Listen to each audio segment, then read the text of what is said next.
ക്ഷേത്ര സമുച്ചയം കണ്ട് തിരികെ പോകാൻ ഒരുങ്ങിയപ്പോൾ ലക്ഷ്മി എന്ന ആനയെ കാണുന്നതിനായി ആളുകൾ കൂടിയിരിക്കുന്നത് കണ്ടു.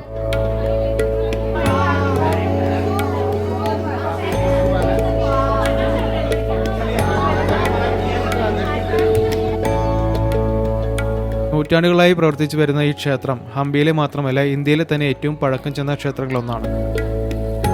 ഇന്ന് വീരഭാക്ഷ ക്ഷേത്രം വിനോദസഞ്ചാരികൾക്കും തീർത്ഥാടകർക്കും ഒരുപോലെ പ്രിയപ്പെട്ടതാണ്.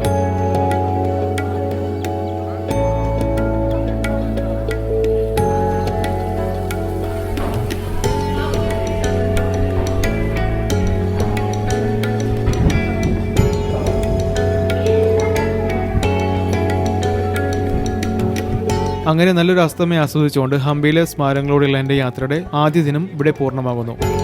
പുതിയൊരു എപ്പിസോഡുമായി ഞാൻ വീണ്ടും വരും വരെ എല്ലാവർക്കും എൻ്റെ നന്ദി, നമസ്കാരം.